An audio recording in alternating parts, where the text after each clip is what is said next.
ஏன்பா விஜய் உங்களை நம்பி கட்சி ஆரம்பிச்சிருக்காரு. அவரோட சாப்டரை முடிச்சு விட்றாதீங்கப்பா. இப்படி விஜய் ரசிகர்களை பார்த்து சொல்ற மாதிரி தான் ஒரு சம்பவம் நடந்திருக்குங்க. நேத்து விஜய் அவர்கள் வந்திருந்தார் இல்லையா?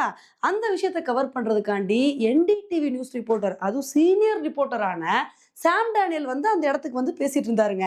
விஜய் ரசிகர்கள் அவரை போய் சீன்ற விதமா, அவர் முன்னாடி டான்ஸ் ஆடி, அவர் மேல டிவிக்கே துண்டு போடுறதுன்னு சொல்லி, இது மாதிரி வேலையை பண்ணியிருக்காங்க. இதையெல்லாம் பார்க்கும்போது நமக்கே இரிட்டேட் ஆகுது. பாவம் அந்த மனுஷன் ஆனா பொறுமையா அங்க நின்னு பேசிட்டு இருந்திருக்காருங்க. ஆனா இந்த மாதிரி விஜய் ரசிகர்கள் பண்றது விஜய்க்கு தாங்க பேக் ஃபயர் ஆக போகுது.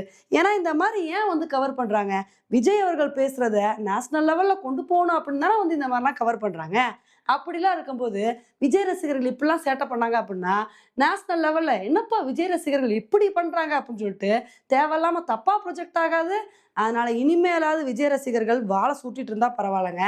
இதே மாதிரி சேட்டை பண்ணிட்டு இருந்தாங்கன்னு வச்சுக்கோங்களேன், இது விஜய் அவர்களுக்கே பெரிய ஆப்பா மாறிடும்.